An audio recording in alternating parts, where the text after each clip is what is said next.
you think about companies that you compete with out in the market, or maybe other companies that you, even if you're not direct competitors, you're vying for the same budget dollars, or awareness, brand awareness, or whatever else. And there is this natural instinct that we all have to think about them as like our arch rival and this terrible person that's almost like, us, but only with a curly mustache, like the evil version of us, right? That are out there that we don't like. And I've had the exact opposite experience at every single company I've ever met. When I meet my competitors, we end up with the benefit of time and getting removed from whatever situation we're in where we have to compete. We are the same. Welcome. This is Second Acts, a podcast where we document how SaaS leaders chart the challenging, chaotic, ultimately foundational second acts of scaling up organizations. And I'm your host, Krish Subramanian, co-founder and CEO at ChargeBee. My guest for this episode launched his first SaaS startup, RJMetrics, during the recession of 2008, survived that with great resilience to earn a 4-year head start in their category, and yet fell out of product market fit and ended up with a modest exit, while each of the product lines they played in eventually birthed multiple billion-dollar outcomes. The big lesson from that experience almost immediately made him pivot to another venture called Stitch that produced a $60 million exit in all of 28 months. His third business was also built entirely around the breakthrough realization, for which they have raised upwards of $100 million and have created a new category in the process. That company is, of course, Crossbeam, the ecosystem-led growth platform. And I'm talking about their co-founder and CEO, Bob Moore. During our conversation, Bob tells the story of RJMetrics' early years and what culminated into what he has since called a $2.6 billion fail. He speaks to the importance of riding the bundling, unbundling waves in enterprise software, the unfair advantages of being a serial founder, why and how Crossbeam acquired their biggest competitor, the hard things Bob has learned having been on both sides of the M&A table, why improv and poker have consistently nurtured his founder's self, and a whole lot more. Dive right in. And if you like this episode, don't forget to subscribe wherever you get your podcast. And if you really like the conversation, drop us a review. I would really appreciate it. Thank you. Hey, thanks so much for joining, Bob. Excited to have you here. Welcome. Great to be here. Thank you. Well, I'll start with the context of something that you mentioned earlier in one of the Google Relay interviews, right? Which is you spoke deeply about market and specifically where the power and influence of the founder is on the product, right? And we can modify the product, we can pivot it.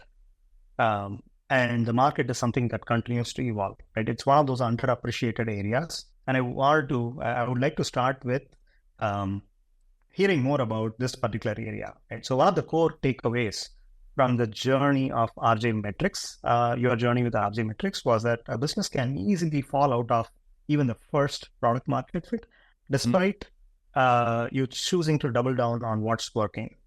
Mm-hmm. Why? You're actually sometimes we ignore this fact that the market changes constantly. Right? Yeah. Can you tell us about how that realization came about and what the day-to-day looked like during that time at RJMetrics?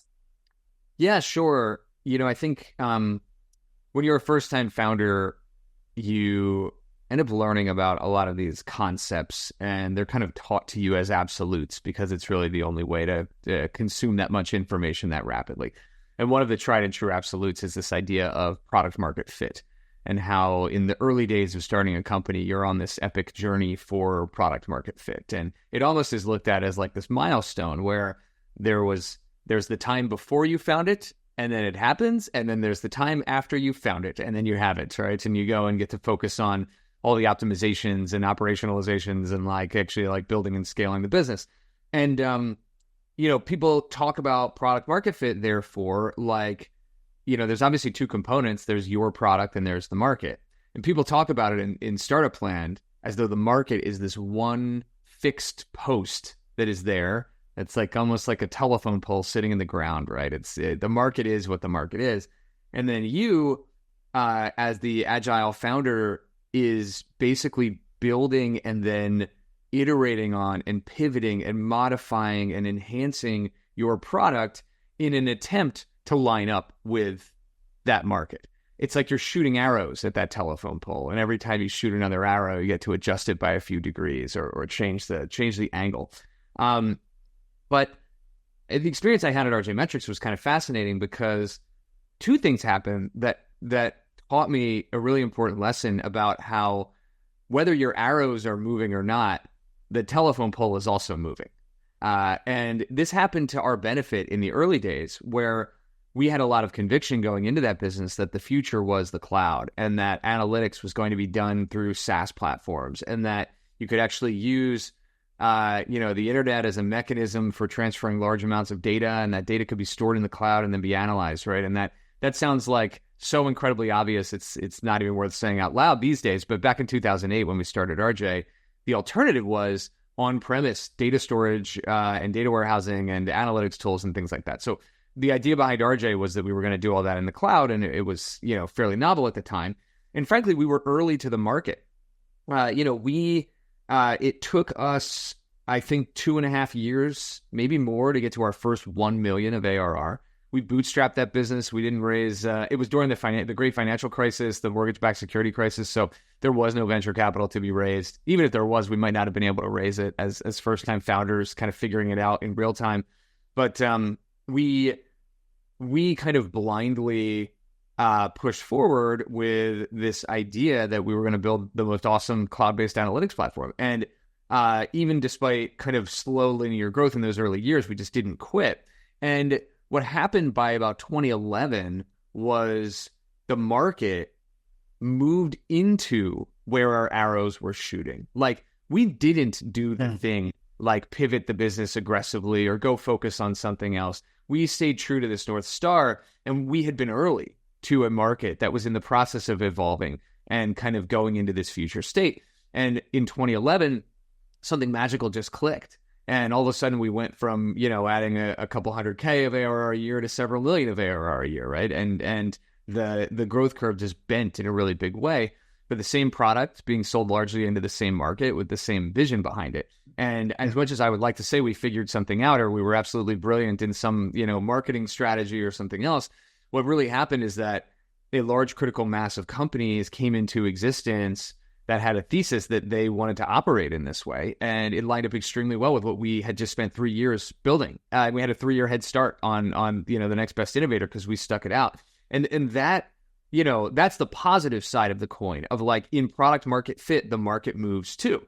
And you have the ability to kind of play ball in a way where if you're bold enough to really have a strong market thesis, then you can kind of run out ahead and potentially like grow your way into product market fit through maturity, right? So, however, here's the other side of the coin, right? I fell victim to that fallacy that once you have product market fit, you have it forever.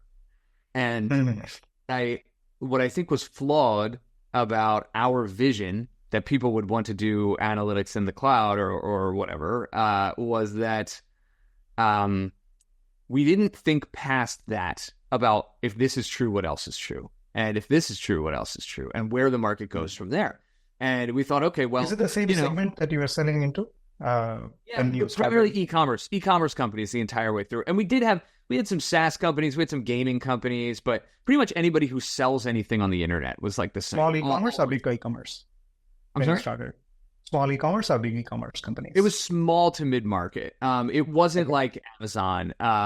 It was largely made up of companies that were direct-to-consumer businesses or recurring revenue or subscription software businesses. That was like our real sweet spot. Like we had, and Shopify was creating the market as well, right? Yeah, well, this is. I mean, follow the trajectory of like Shopify is a very interesting kind of analog for all this, right? Because if you look at, talk about a company that was around for a really, really long time with a very specific market thesis, and then just like the magic of market fit aligned with them getting better and better and better at what they're doing every year, and it just having these incredible results, a decade into them growing the business. I think that's, we basically had a very, very similar journey and similar experience there, only on the analytics side. But the thing that got us stuck was, as it turned out, the way that we had envisioned building the product was we basically took what was done on premise and we moved it into the cloud. So what that meant was it was a full stack product. So the product did everything. It did data transfer, like the data pipelines that pull data out of the system where you have it. It did data warehousing, like we're going to actually store the data for you and optimize it for analytics. It did data modeling. So, okay, we're going to allow you to set the definitions of what a different segment of data is or what a different trend line is and use that as like a repeatable concept. And then it did visualization and business intelligence. We're going to build your dashboards and your charts and your user account management and all your kind of security and access and distribution of the knowledge. Or products. All in one, all in one. And RJMetrics, we built all four of those. Now, as it turns out, the internet and the cloud is a great unbundling machine, and especially in the era of the API economy. Jim Barksdale, the old CEO of Netscape, used to always say, there's only two ways to make money in business: bundling and unbundling. And I think this proved very true in the era while the cloud was while software was eating the world. The unbundling of major software categories started to take place. And one of those places where it took place was in the analytics realm. And very quickly, what we found was that there was a major transformation in how people wanted to consume analytics once they were able to do it in the cloud. And it was the result of an unbundling cycle. And now, if you look today at where that has gone, those four products I just mentioned, there's multi-billion-dollar companies in every one of those categories, right? The data transfer products, that's Fivetran. The data warehousing, that's your Snowflake, and all the big hyperscalers have their competing products as well. DBT in the data modeling side, and of course, Google buys Looker for $2.6 billion, right? That's the business intelligence visualization piece. And you've got Tableau, and you've got a whole universe of startups, including some cool newer ones like the Omnis and Hexes and others of the world. Back in 2011 to 2014, call it, we had this glorious era of product market fit where that new class of technology had not yet been able to kind of come into existence, but the digital transformation movement had pushed enough people into the cloud and into this way of thinking that our on-premise solution moved to the cloud was the perfect thing that the market needed. And we stopped innovating. We just stopped, our North Star kind of, hey, everybody should do this in the cloud, did not think hard enough about where it all goes logically. It didn't study history hard enough. So we spent those years, 2011 to 2014, so incredibly focused on the go-to-market, revenue generation, operational scaling side of the business that we just really were not innovative that much on the product side.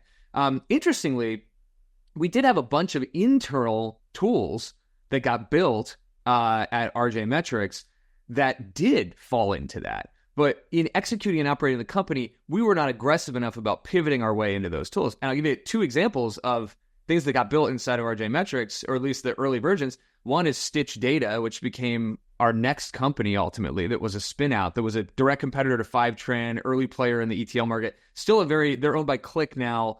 We got acquired by Talend, which got taken private and then reacquired back into Click. But still a really fantastic, thriving product inside of Click. The other crazy one is DBT. So the three co-founders of DBT were all RJMetrics team members, and the first code commit in the DBT open source repo was from Chris Merrick, our CTO, who, by the way, now is the founding CTO of Omni, which is one of the leading emergent players in the business intelligence layer. So this very interesting diaspora of big thinkers in the modern data stack era kind of originated at this dinky little company, RJMetrics, that was kind of figuring it all out in real time in 2008. And it was a great, even though the company itself, I think, didn't live up to the grandest aspirations of what we all thought it could, that hot moment of being able to witness this market form from the front lines gave this information access to everybody who was there. And the number of people from that company that have gone on to start much larger, more successful next generation companies is staggering. It's a higher hit rate than your average incubator around the corner. And awesome. It's just kind of a testament to hiring great people, but also what right place, right time in terms of being able to pick up on pattern recognition and what the world needs. Beautiful, amazing story, and something. I think there are valuable lessons for anybody to reflect, to think about it, right? And one of those things is the quote is that the bundling and unbundling are the two ways to actually build businesses. It's just something very important for us to recognize what's actually happening in our market, right? Our markets. And do you feel like it happens isolated in particular categories versus like market force, right? Does it actually, is it like the unbundling and rebundling? Both. I think it's both. I mean, I would look at AI right now, like throughout history, it's like you kind of do experience these great like bundling and unbundling cycles, right? You can see it in if you go back to the most applicable like consumer example is like cable television, right? And it's like, you had back in the day, you had literally like your 3 channels and a knob, and it was kind of definitionally unbundled, these independent entities who actually owned different pieces of like the electromagnetic spectrum that allowed it to be beamed into your house. And then the revolution of cable TV kind of allows for a singular parent owner to grow the market and own a disproportionate number of those channels and then control the distribution of that content. And there's a massive bundling that happens. So you have a highly bundled product in cable television. And then the internet kind of comes along and basically makes it so that now all of us are subscribed to Apple TV, but also Netflix, but also Disney Plus, but and there's this great unbundling. And now it's rebundling, right? Like your one login gets you access to Hulu and Disney Plus and ESPN, and like through basically like corporate consolidation, Disney is like on a rampage rebundling all this content. So anyway, bundling and unbundling cycles usually triggered by technological revolution. And what's funny is that it's almost like the tech revolution. It doesn't matter what the starting state was. When a major disruptive technology wave hits, it will alternate from either bundled to unbundled or unbundled to bundled, because that's the way to make money. So you look at AI today, and I think we've experienced this grand unbundling in things like the modern data stack, or in marketing and sales technology, or in e-commerce and whatnot. AI is interestingly serving as the glue that potentially is going to be capable of like re-gluing a lot of these layers together in a way where you get the benefits of a lot of best of breed solutions that are independently developed, but having them be really tightly coupled and maybe owned by a smaller number of parent organizations. And you do see more and more of the, even in the modern data stack, right? You're seeing a lot more newer BI providers that kind of, attempt to have more of these layers built in natively. You see like over at Rippling, right, in the HR tech space, you kind of have a real interesting rebundling motion going on over there, like trying to basically, there's a great, their CEO has a great memo about what customers really want, and it's basically an argument for rebundling a lot of stuff that has become unbundled in SaaS. That's really worth a read. But anyway, I think AI is an interesting precipitating force of potentially a rebundling era we might be going to here. Yeah. Fantastic. I want to come back to the previous point. Understand, like, so you have been like on a spree, like starting multiple companies, right? So Stitch, that came out of RJMetrics, and you started again, and now Crossbeam. I want to touch upon how you applied some of these learnings of post-product market fit learnings. Yeah. How did you apply that slightly differently in Stitch and Crossbeam? And were there any particular challenges that you were able to avoid, or how did you avoid that? Yeah, so it's kind of a unique story with the RJ to Stitch era, because in a lot of ways, Stitch was the answer to RJMetrics falling out of product market fit. Like and maybe I can kind of complete the tale of RJMetrics there to kind of create some illustration here. After that modern data stack revolution happened in 2015, what we found is we went from growing like multi-100% a year at RJMetrics to basically flat. We had a major churn problem develop, and our new business side was just like very, very weakened. A lot of the stuff that was working great before just kind of stopped working. Like outbound sales and things like that. And it was indicative of slipping out of product market fit. So we kind of had 3 choices, and we were running out of money, by the way, which is always great. So our 3 choices were go raise more money and just like stick to our guns and try to weather the storm and like figure out how to fix the business, like still doing what we're doing, was option A. Option B was to pivot really, really hard into something that we think reflected the future, which would have been to basically become Stitch. And option 3 was to sell the company and to, just kind of like call it a day. We had built a good business with decent revenue. It just wasn't a growth machine anymore. There are a lot of companies that could be strategically valuable to. So we actually went out and tried to pursue all 3 of those simultaneously just to collect data from the market. So option 1, we went and pitched a bunch of VCs. Option 2, we started carving out this new product called RJMetrics Pipeline that would eventually become Stitch. That was just the data pipelines piece of those 4 technologies that we had built. We started kind of segmenting that out. And we also started chatting with potential acquirers who we'd built up relationships with over the last several years and kind of like feeling them out about engaging in a conversation. So door number 1 was completely shut. No VC was interested in investing in a company at our stage not growing.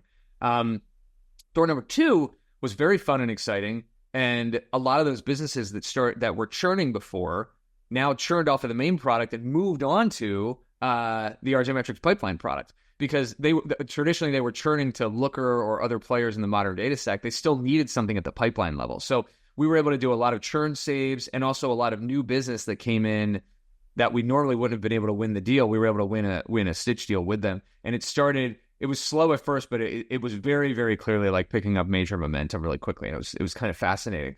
And then door number 3, we found it was actually 3 separate companies that were willing to engage fairly deeply about potentially acquiring the RJMetrics business. So we found ourselves stuck in this spot where it's like, okay, let's get rid of door number 1.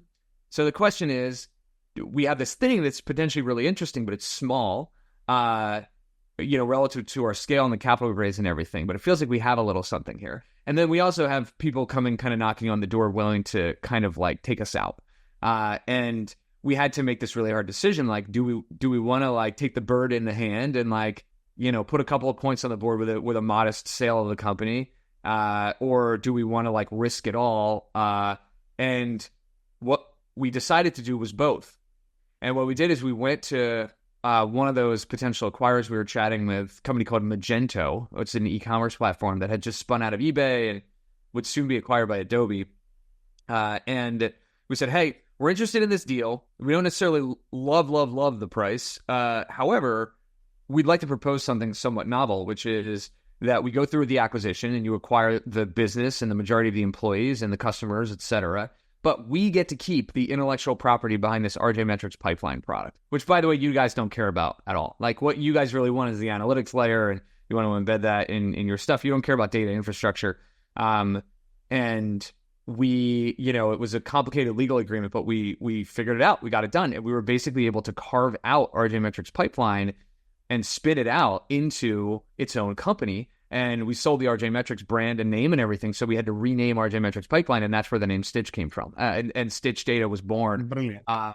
So what happened there, you asked me about like the journey of like finding product market fit. I will say shamelessly that being a repeat founder is an extreme cheat code to having a shortcut to product market fit. Because not only do you have a lot of just kind of very real tactile experiences inside of an operating company to pull from that give you a lot of conviction around your ideas, not just in academic theory, which is what we came to the table with at RJ, but actually like in practice based on real world interactions with real companies.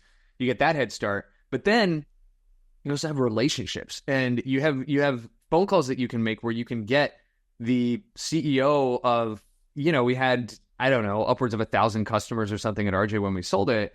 And any one of those I could reach out to and say, hey, I know you were a customer at RJ, super appreciative of that. I'm about to start a new startup. I'd love to get your take on it. Can I have 15 minutes? And like, you get yes is the answer to that question in 90% plus of cases because of the reputation of what came before, because of the brand recognition, because of like kind of a curiosity that all founders have about what other founders are doing. Yep. And, that if you can get in touch with the CEO of a company and pitch them on an idea, it's very easy for them to kind of like provide you with an intro to precisely the right persona inside of that business that you might, then need to go sell to as a next step. So for validating ideas, iterating on ideas, kind of sharpening your tools around what you're going to build next, that becomes really invaluable. So at Stitch, we kind of got to do that while we were still running RJMetrics. It was even better, right? We were in this risk-free environment in a way, from the validation stage at least. And then at Crossbeam,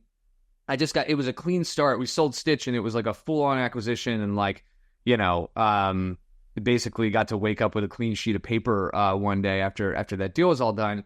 So I had the luxury then of being able to be fresh about what idea to go after and still have all the benefit of that Rolodex of product market fit. And I think that's like the journey to product market fit with both of those, my second and third companies, was much shorter and much easier to validate. And I think, there were different classes of challenges, but that was not one of them. And did you start immediately after Stitch? Yeah, the timing was weird because we had Stitch and RJ. We sold RJ. Part of the RJ deal was that there was like a earn out component, which is really common, where I actually had to go in-house at Magento for 18 months as part of the deal.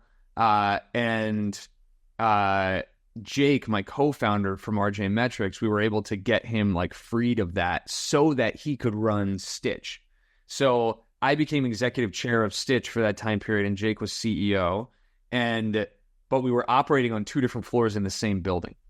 So we had this very interesting thing where it was like, I had a board only title at Stitch, and I had I was running the growth and strategy kind of squad at Magento Business Intelligence, which is what our arm of the business became.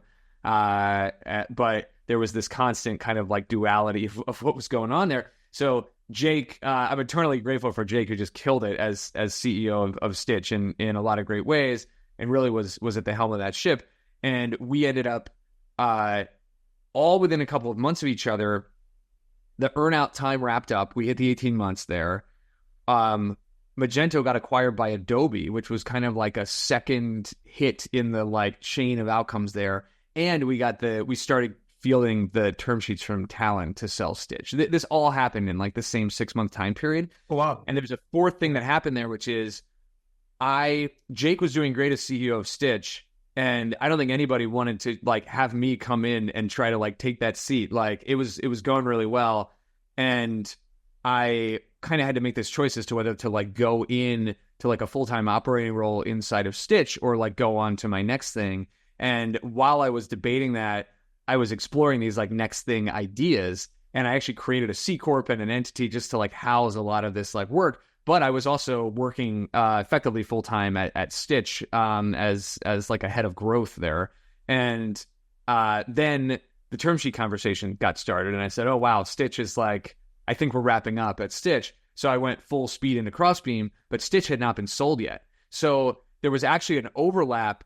There was a time period there where technically, I think simultaneously, like RJ, Stitch, and Crossbeam were actually all running at the same time in some capacity. But we were very careful about all of our legal documents about separation of IP and ownership and all this stuff. Like we did a lot of really cautious work around that. But in this 6-month like blurry time period, it went from like having one business to having two to having three to having two to having one. And it was kind of like this art. But it was all just because we could see the writing on the wall of like what ships we were landing and whatever else.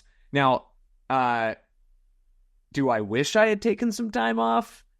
Probably would have been a good cathartic thing to do. But it's just like the excitement around that time period was so incredibly high, and it was so go that I think there might not have been any other way that it could have really come together, because it did require a lot of activation energy, and just the circumstances provided the fuel for that energy. Yeah. Yep. Yeah. It's awesome. I think I've heard of stories of serial entrepreneurs actually like finishing a company and then like stumbling upon the next idea and then it's to start up again, right? All that. This is fascinating. First time I'm hearing the story of someone who actually stumbled upon one problem or another and then actually starting right continuously. Yeah. It's amazing. Coming back to our topic, one of the major themes on the series is the first product market fit with an ideal customer, underserved segment, wedge in the system that takes you like far along in the journey. And very few companies execute fast enough or have a very long runway to scale to hundreds of millions of dollars, right? And pretty much everybody else, right, after product market fit, have to find a new segment, verticals, product lines, and personas, right? Especially we are stacking S curves after another. to be able to sustain a particular type of growth rate.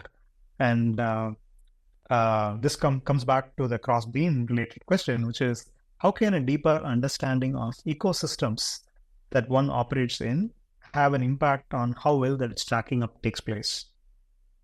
Yeah, that's a great framing, because I do think the ecosystem increasingly in the modern economy is like the tip of the spear.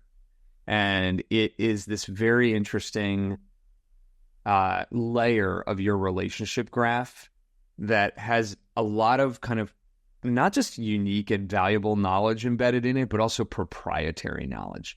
So like, if you think about like categories of ways that you can learn things when you're running a business, there's first degree knowledge and information, right? Stuff that you learn because it's embedded within your own data that's inside of your company and your experience dealing with your customers and like what you can see out from the silo that you live in and operating your own business. And then of course there's third party information, right? Like what is out there for anybody to know if they're willing to geek out about it and care about it, right? Like whether it's research reports you buy or, domain or data broker data that you pay for that comes in, or just like reading the right, business articles at the right time and like getting super sharp on a market. And that's kind of like available to anybody because it's out there in a third party basis. But if you do the work, you can probably accumulate some proprietary perspective. Ecosystems are second party.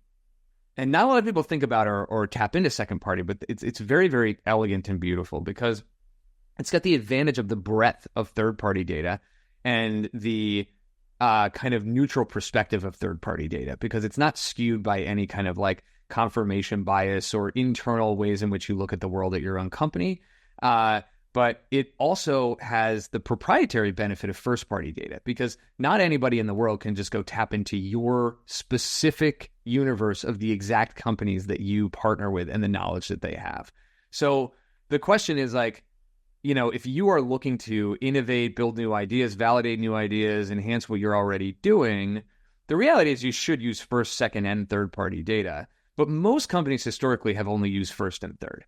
And the emergence of the ecosystem as a source of data and context and insights and relationships for companies is something that has become stronger and stronger in the last 10 years, largely for the same reasons that like the modern data stack became big and that the kind of SaaS 2.0 wave disrupted the world. It's like the API economy and kind of modern standards around how data does and doesn't change hands between companies and how you can do that in a secure, scalable, responsible way has kind of been shaken up. And products like Crossbeam are really at the center of that. And don't get me wrong, we didn't create this category. If Crossbeam never existed, some other company would have shown up and done the same exact thing. I think we were kind of almost manifested by the market. But the purpose that we serve is to act as almost like an escrow service for data. So, we're a secure, independent third-party platform. We sit in between these companies that partner with each other and provide an environment where they can compare their data sets and compare their knowledge, figure out what's at the center of that Venn diagram and in what information can and should be shared and like where there is collaboration surface area between those companies, but keep the rest of it all private and secure and on lockdown. And, it's no more, and it can be for questions as simple as like, how many customers do we have in common and who are they? Or, are my sales reps trying to sell to any of the same companies as your sales reps? Or, what market segments are working or growing or emerging in these particular categories? What companies are buying a lot of products right now out in the market versus laying low and not spending money? All of this big breadth of like intense signal and account level intelligence and kind of the inputs to personalization and approach and strategic decision making, they're all made so much stronger by second party data. And whether you're thinking at the strategic level about new product development, testing new markets, new integrations with partner platforms, etc., or you're thinking really tactically within an individual deal, like how can I win this deal before the end of the quarter? That second party data is like an absolute superpower. And I think that's why we've got 30,000 companies on Crossbeam now, and I think the reason why is it is the vehicle by which you can actually tap into that layer. Right. This is awesome. And now I'm a huge fan because I keep, now we are a customer of Crossbeam and Reveal, uh, which is now Crossbeam. And I continue to see the Slack group where I continue to see some of our partners and the common opportunities that are actually coming up, right? Between what we have, right, and the common customers that we actually have that we work with is fascinating to see. Are there any particular examples that surprise you the most when it comes to like surprising partnerships that you see emerge because of this ecosystem play? Yeah, I think the companies that are doing the best job of this are the companies that figure out how to make ecosystem-led growth not just be about the partnerships team. I think you can get into all the history and complexity and weird terminology and everything else that exists in like partnerships land throughout time. And believe me, I've geeked out on that quite a bit in the last like 6 or 7 years in doing this. And there is this historical truism that partnerships in a lot of companies tends to live on an island a little bit. Where partnership leaders even roll into inside of companies, whether it's product teams or revenue teams or marketing teams or directly to the CEO, has quite a lot of variability to it. There are these really bespoke specific motions that partner teams tend to have that are somewhat unique. There are very often metrics and KPIs and things that only make sense in the context of the partnership world that partner folks are held accountable to.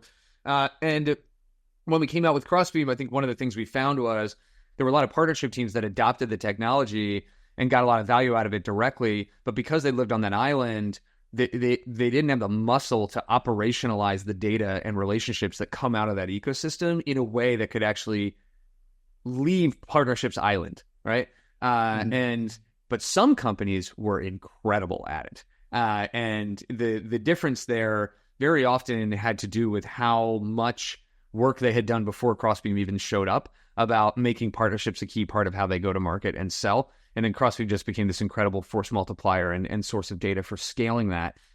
So the ones that are great are the ones in markets that I think have been rocked the most by big unbundling cycles in the modern kind of post-API economy like universe. So, whether that's online retail, where we've seen a huge amount of disruption by folks moving into a much more kind of cloud-based, kind of SaaS-driven model, thanks to innovation from players like Shopify and BigCommerce and the like, or it's analytics, and we talked a lot about the modern data stack, or it's cybersecurity, where a big, robust universe of solutions tend to get bought and stood up side by side, by the same buyers.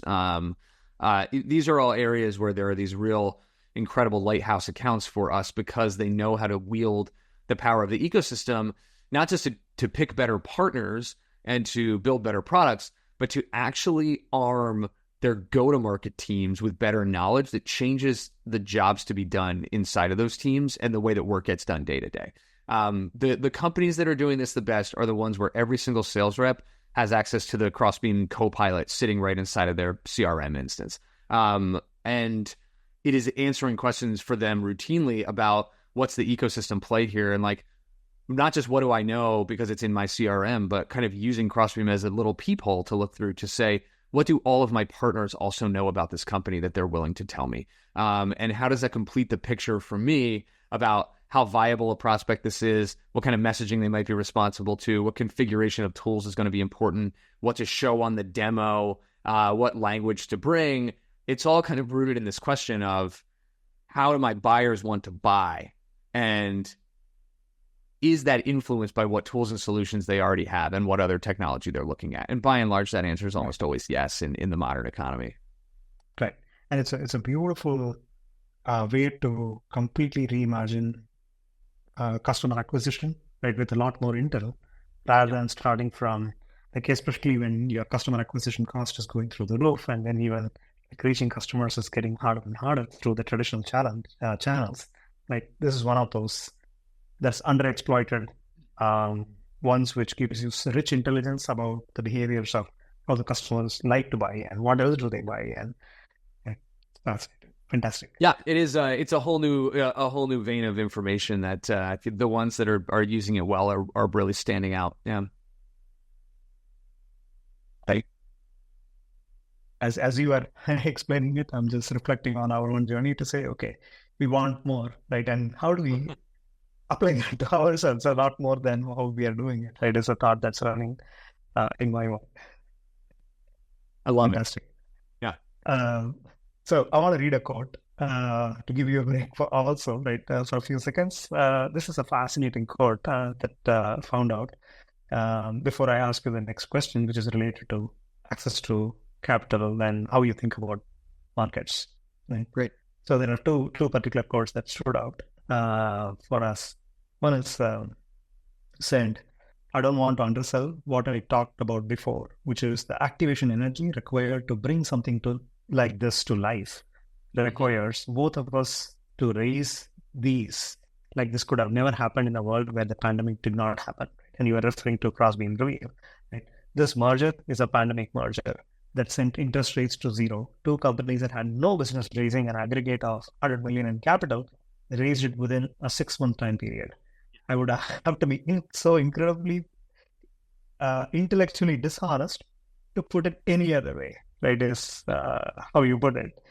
Then the second quote is also relevant. And one is, it turns out that when you start a company at the same time, trying to solve the same problems with the same customers in the same market, and you have a journey that you are on, that's an entrepreneurial journey that has all the ups and downs building a company. The reality is that the competition is an easy place to put your nervous negative energy, but it's never your biggest problem. You are your own biggest problem and your own product market fit. The dynamics you maintain within your own customers, your own decisions, and your own roadmaps. Competitors are a really easy bad guy to point at. And it's amazing introspection of certain things that there is so much to unpack in this, right? And so it's a refreshing take, inspiringly honest perspective on how the Crossbeam-Reveal merger came to happen. Yeah. And you wrote the very popular $2.6 billion mistake blog back in December 2019. And in that post, your clarity on Crossbeam's problem statement was excellent.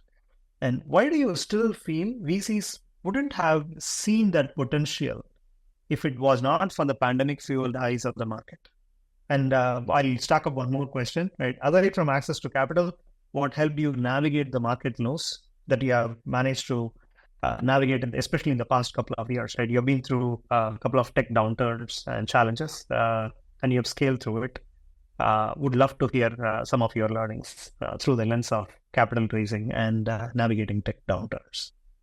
Yeah, and I do want to give VCs a little bit more credit here in that if you look at the facts on paper, we raised our seed round pre-revenue in 2018.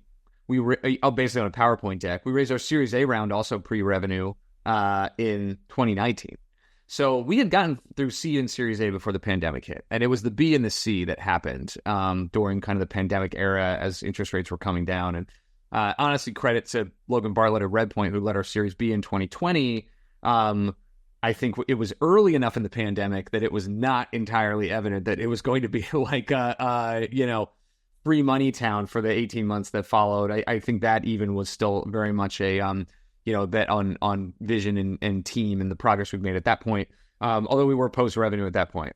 So the interesting thing there is those, for us and Reveal, those big mega rounds that we raised that happened in like the 2021, 2022 era, which to my quote about wanting to be intellectually honest, which is like, we raised them from great, extremely smart investors who I think were acting rationally for the market at the time.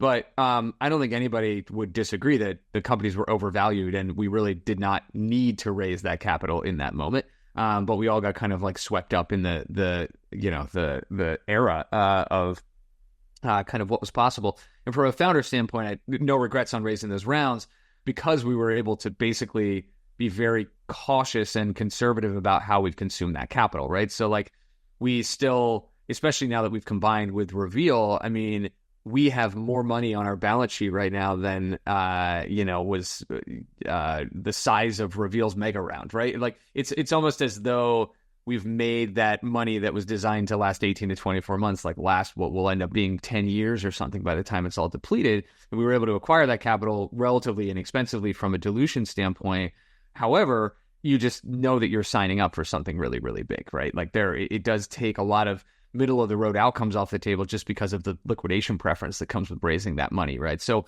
I think going into it, the important thing was really to be very clear-headed that, I'm not particularly interested in selling this company for $100 million. Like that's not the goal of what this thing is meant to become. And I think because of having the luxury of having been through a couple of exits in the past, it's not something where my livelihood is necessarily dependent on this thing creating some outcome that's going to be the determining factor as to whether or not I am out on the street or not. And certainly, there's a lot of benefit to having incremental outcomes, but what it does do is it takes these like kind of middle of the road the ambition. It can limit your ambition things off the table. Yeah. So like being able to sign up and say, hey, I'm in love with this business. I want to run it for the next 10 years. I have an opportunity to raise capital that will make sure that I can actually do that. But the trade-off is that I cannot sell this thing for $100 million and actually make any returns for myself. Do you want to accept that trade-off? I don't know that I would have done that at RJMetrics. I probably would not have. But I think at Crossbeam, because of the bigness of the idea and because of the circumstances under which, the company was created, I think it's a pill that I was very willing to swallow. And frankly, I'm glad that I did, because otherwise we'd probably out fundraising right now in a market that would not make it very fun to fundraise. And instead, we're very, very, very well capitalized while we're still growing through, growing into the valuations that we marked on this company in 2021 and 2022. Brilliant. Coming to the journey of Crossbeam's next act, next phase, right? You have noted that how network effects were a driving factor behind the merger. And now, as you think about the Crossbeam's second act, can you tell us about the ways in which scaling Crossbeam would be unique and similar over the next few years, and what more can traditional SaaS companies learn from that? Yeah. Well, this is one thing that's really fun that we're getting into now, finally, is actually like drinking our own champagne and using our own product and being able to use ecosystem-led growth, right? So the most ironic thing about Crossbeam in its early days is that because we are so much a platform company in a category without a lot of mature technology products in it, if you consider partnership technology and partner tech, right, as kind of our initial, at least, peer group, we actually, for the first several years, didn't have many true partners that were like logical co-selling, cross-selling, co-marketing, co-development, integration, and channel partners. The challenges of the business were rooted in solving a cold start problem that would allow us to build our own, data network effectively. And it was outside of integrating with CRM platforms to ingest data from them and possibly push data back to them. There weren't really a lot of logical places for us to create integration points. There weren't a lot of logical like services categories. Like there's not a universe of like system integrator companies out there that go around standing up partner tech, right? There weren't a lot of places for us to build a channel or for us to build something in like the ISV or tech partnership world. We really had to go it alone. And it was extremely ironic because the entire, gospel that we're preaching as a business is this ecosystem-led growth. But this is one of the things in my book, Ecosystem-Led Growth, that I go through is like this question of like, is ELG right for me? Like, when is it right for my company? By the way, ELG, Ecosystem-Led Growth, published by Wiley. Pick it up on Amazon. So we answer that question through like a 2x2 matrix, which is basically there are two things that make your company varying levels of fit for ecosystem-led growth. One of them is how much scale you have and how mature you are, because that influences kind of, again, that activation energy. Like, am I going to have to build every single integration and work through every single, am I going to have to take on a disproportionate amount of the burden of establishing the partnership because my partner doesn't care about me because I'm tiny, versus the opposite, where people are actually coming to you, right? So scale does matter because of the activation energy and resources available and required. But the other dimension is how much ecosystem DNA exists inside of my company. And that is where, remember earlier I talked about like the modern e-commerce and cybersecurity and analytics companies, just like they get it. That's because there's ecosystem DNA baked into their businesses from day zero. and there's kind of a very logical path that exists there. Well, in our early days at Crossbeam, I would say that, as I described before, our ecosystem DNA was actually kind of like middle of the road. We were a cloud-based product, and we had integrations, and data portability was a big deal. But we didn't when people bought us, it wasn't because they had just bought some other product. And when they did buy us, it's not because they were about to go buy another product next. And buyer behavior and mentality was not ecosystem driven for our category of technology at that time. And then also we were small, right? So we kind of found ourselves in the bottom left quadrant of is ELG right for me? Top right quadrant is go, go, go. You're a big company with big ecosystem DNA. Bottom right is you've got a ton of ecosystem DNA, but you're not big yet. Build, build, build. Integrations, put your money into your tech partnerships, etc. Top left quadrant is I'm huge, but I don't have a lot of ecosystem DNA. This is where you start to cultivate, leverage your scale to dip your toe in the water and just try to extract disproportionate success out of the most, exciting, interesting, obvious possible use cases to build a foundation. And your goal in all these, no matter where your dot is, to push yourself into that top right quadrant. Well, what's happened to Crossbeam, to get way back to your question about our next stage of growth, what's really neat about us is because we're now being adopted so readily by so many sales teams, and so many more companies are crossing that chasm and breaking off of Partnerships Island into this stuff making its way into how companies go to market. Well, now we have a whole new universe of partners. We've got an integration with Outreach that's incredible. We've got an integration with Gong that's really, really powerful and interesting. We've got integration coming out with Clay from a workflow automation thing. We're working on some stuff with Common Room from data signals combination and processing thing. And none of these things are state secrets. They're all either out already or imminently getting launched. And it's so exciting. Oh, and on the system integrator side, the whole universe of people that do CRM implementations in the HubSpot and Salesforce ecosystems, now all of a sudden we are a tool that can be in their toolkit that they can help stand up as part of a best practices stack for CRM, for RevOps. So talk about a Cambrian explosion of ecosystem around our own business. And by the way, we've also achieved scale now, right? So now we've moved from that bottom left quadrant to the top right over the last 6 years, which means ELG actually is right for us finally, where it really was not even as little as 2 years ago. I think we really struggled with, it's a little bit of an identity crisis. We couldn't practice what we preach, but that's changing. So when I look to the future, I think that's a very, very big deal and will probably be a big piece of how we grow. It's amazing to see that you're trying to solve a problem and then you had to look for yourself if you are the right fit to be able to consume it, or how do you actually get to that point where this becomes a lever for your own growth and you are able to practice that. It's fascinating. It's the cobbler's children having no shoes situation. Wow, there. Yeah.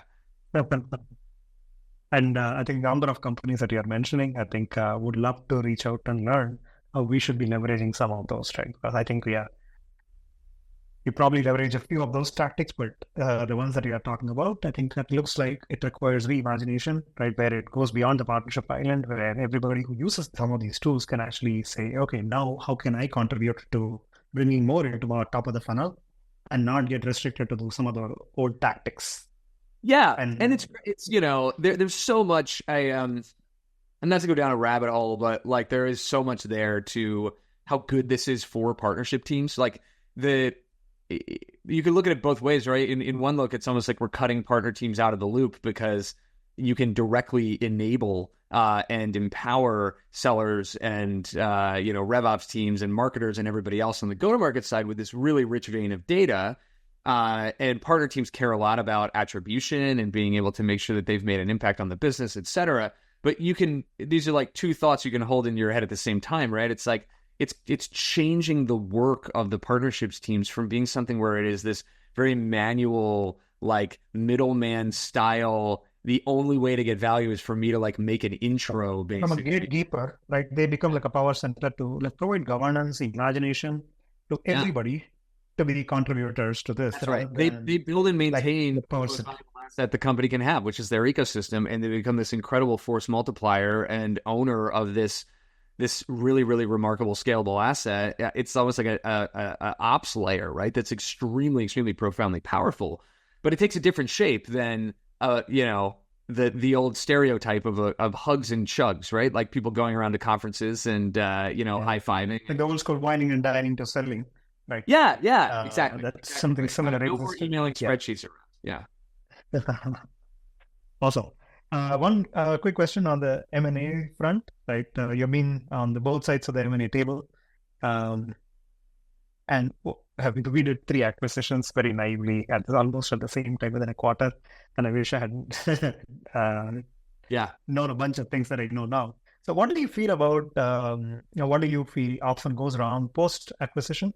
And what are some things that founders on both sides can do to avoid that fate? By the way, I noticed that Reveal CEO, co-founder is now co-founder of and COO at Crossbeam, right? Which is fantastic. Yeah, right. He's great. That is Simone Boucher, who is now our COO and a real kindred spirit here. It's a funny thing, and maybe just a little anecdote leading into answering your question, which is you think about companies that you compete with out in the market, or maybe other companies that you, even if you're not direct competitors, you're vying for the same budget dollars or awareness, brand awareness, or whatever else. And there is this natural instinct that we all have to think about them as like our arch rival and this terrible person that's almost like us, but only with a curly mustache, like the evil version of us, right? That are out there that we don't like. And I've had the exact opposite experience at every single company I've ever met. When I meet my competitors, we end up with the benefit of time and getting removed from whatever situation we're in where we have to compete. We are the same. We are like, you look at me and Simone, he started another company around the same time I started RJMetrics. He built that company for many years. He sold it to SAP around the same time that I sold RJ to Magento. We both went in-house and did these kind of really interesting, illuminating tours of duty inside of much bigger companies where we learned a bunch and came up with new ideas. We both got married and had kids. We both have 2 kids that are about the same age. And then we both independently came up with the same idea, which was Crossbeam-Reveal around the same time, started the same companies, ran them for the same period of time, both raised stupidly large amounts of venture capital and dealt with all the, repercussions and implications of doing that and managing through that process. And then finally, we meet at a conference in late 2022 and you're like, oh, wow, finally this person who represents this company that gives me this sinking feeling in the pit of my stomach every time I hear its name, you meet them and you realize, oh, wait a minute, I like this guy a lot. I can spend a lot of time with this guy. And it's not surprising at all when you put it that way, right? We're like, across the entire planet, it's almost like these forces have pulled us, these 2 people born on the other side of the planet that should have never interacted with each other under normal circumstances. We're like drawn together by the incredible similarities in their circumstances. So to answer your question about like avoiding pitfalls in M&A, et cetera, it's to me, these things, first of all, most of them fail. Most of them are not worth doing. Most of them are bad ideas. M&A is hard, really, really hard.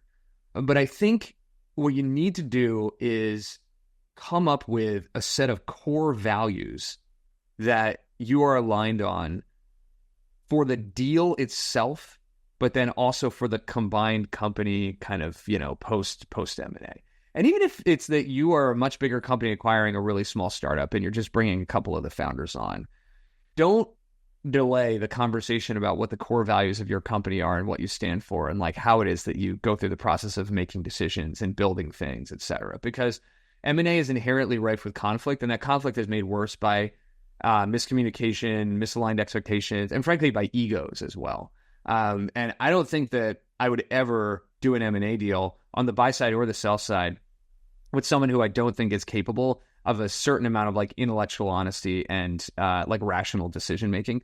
And I think that's one of the things that I admire a lot about everybody on the Reveal team is that I've found them to be very, very aware of what they are good at and what we are equally good at across the 2 companies and what Crossbeam is good at, relatively speaking. And the process and the exercise that we've gone through and are going through is one where a lot of people on our side and on their side are needing to kind of like give up something that they've worked on really hard, or some brand they've become super, associated and identified with and proud of, or some leadership post, or some, team dynamic or setup, or some set of responsibilities that like they're going to have to accept some kind of compromise in order for it all to work. And that is something where if you have an overwhelmingly like politically toxic or, otherwise like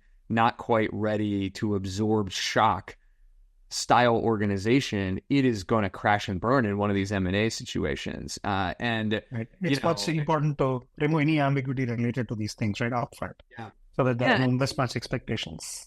That's right. Yeah. And I think that's, one of the core values that we had in doing the deal here that Simon and I laid out early on and we communicated with our leadership teams was suffer pain early. And what I mean by that is like, you see some of these, like, especially we were kind of, pretty close to like a merger of equals, right? So you see some of these companies that do deals like this, and it's very clear they didn't swallow pain early. They kind of kick the can down the road. Like they'll, rather than keeping one name or another name, they'll like create a new third name. Or they'll do a name that's like just the name of both companies, right? It's like the one name, the other name that make no sense together, right? One of the conversations Simone and I both had, like, if I get hit by a bus tomorrow, he can be CEO of this company. He's incredible. He's really, he's an incredible CEO with CEO blood and CEO capabilities. And we talked a little bit about, like, should we have a co-CEO dynamic?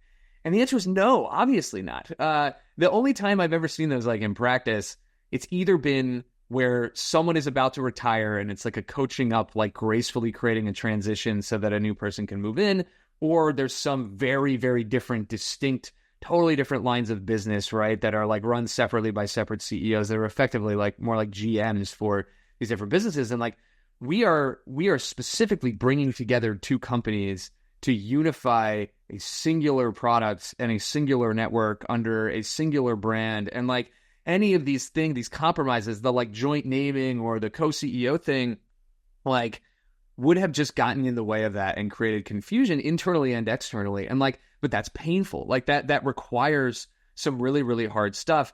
And we didn't feel that we wanted to stretch that pain out over 24 months of gradually doing it.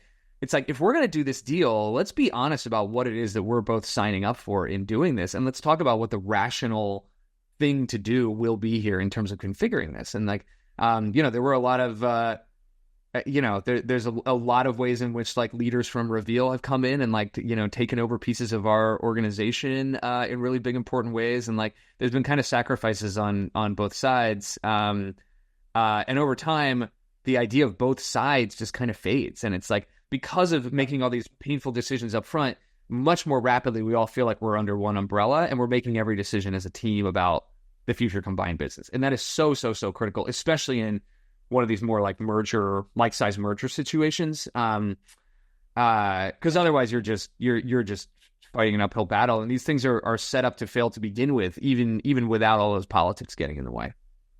And so it's amazing that you're actually talking about all the soft aspects that we try to delay that are brought up front in the interest of the long-term success of the joint organization, right? Yeah. And to create a win-win, right? And deal with that much, much earlier, right? Because these become the hardest decisions. The soft ones become the hardest decisions. It's amazing. Thank you. One last question. That's all right. Yeah, sure. So I think this is another quote that we captured that we really liked. So the quote is, your quote is, I think it took me a long time to develop a true sense of intellectual honesty and to be risk-taking rather than risk-averse while operating an early-stage company. Yeah. Both are core requirements in a startup entrepreneur, as you have to chase down the high-risk, high-upside chess moves and then be honest with yourself quickly when you screw them up and then need to pivot, right? And this is the Go Relay interview note that where you thoughtfully captured the crux of a founder's experience at any particular stage, right? And now that you have been at it for almost 15 years, what have been some helpful frameworks that have helped you during these times when you had to keep those two competing ideas in your head? Oof, yeah. So I'll tell you, I'll answer this in a weird way by talking about stuff that I do that's not startup stuff, like what hobbies I have and what I do in my, with my brain. And Yes, please.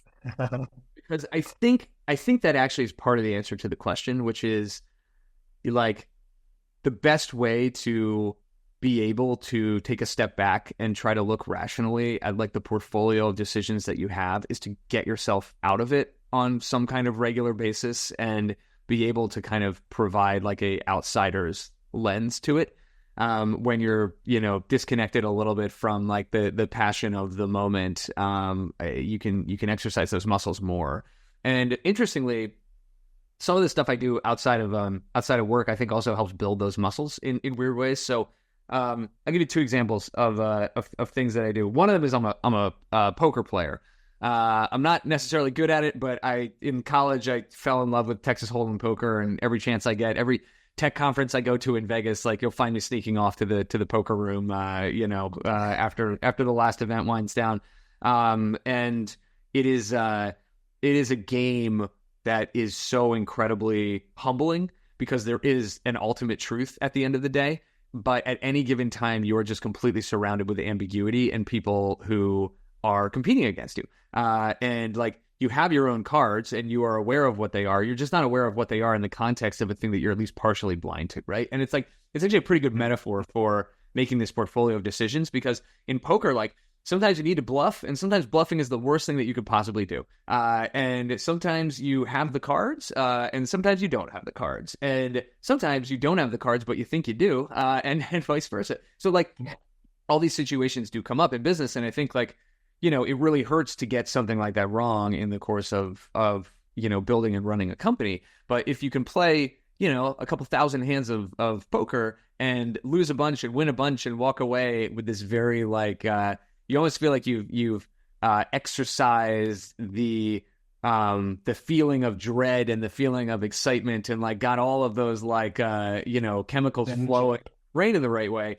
The next time you come back and like take a look at like your situation, it may just give you an opportunity to like look at it through a new lens, with a new headspace, with a new appreciation for the implications of things going right and wrong in different circumstances. So like it's a weird thing, but I think from like a body chemistry and like mental health perspective, it's kind of an interesting way to like detach yourself while also building muscle. And the other thing I do is improv comedy. So I was a improv comedy performer for 5 years in Philadelphia. I was on a house team at the Philly Improv Theater. We probably performed 200 plus shows as a team, and we toured. We did a bunch of comedy festivals in New York and Detroit and LA and a bunch of other spots. And like improv, talk about humbling, like improv, I say we did 200 shows. Dozens of those shows, there were more people on stage than there were in the audience, right? This is we had our good shows, we had our sellouts on the good nights in the good theaters, but like we also had plenty of garbage. And what improv teaches you is how to listen, how to adapt, how to exist on a team, how to kind of read the room and like understand what's likely to actually pull us in a direction where we can keep a narrative or a story or a bit alive for a bit longer in a way that's going to be entertaining. And it also is just like exerting a bunch of these skills that you end up needing, so you can talk on a podcast for an hour and a half, right? And have fun doing it and kind of follow the conversation where it goes, but also read the room and hopefully realize when it's getting boring. So that's another one that I think works out some muscles and I guess makes for some amount of durability and decision making. And like in that case, for me, the biggest thing it did for me was frankly listening skills. Like you cannot be good at improv if you are not really paying attention and retaining what's being said by every single person on stage, because that's what the audience is doing.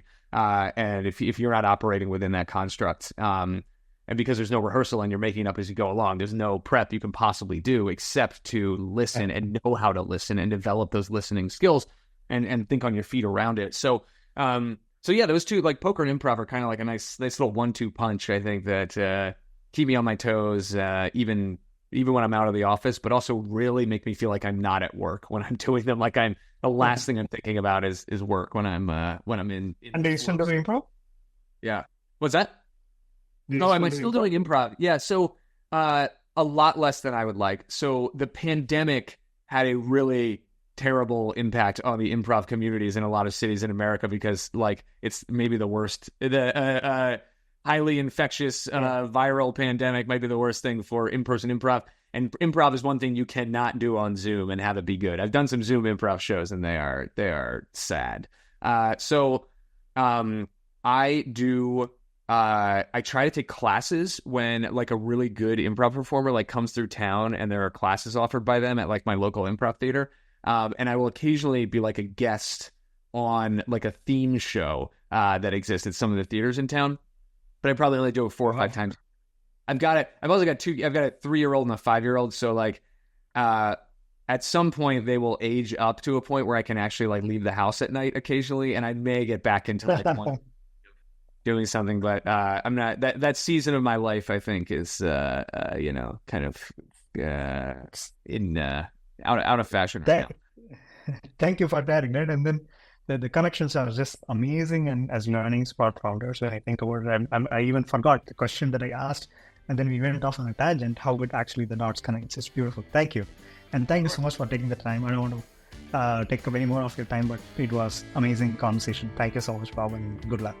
Amazing. Thank you. And thanks for being a customer and a partner over all these years. It's been great to work on so many things together, and hopefully we cross paths many more times. Thank you.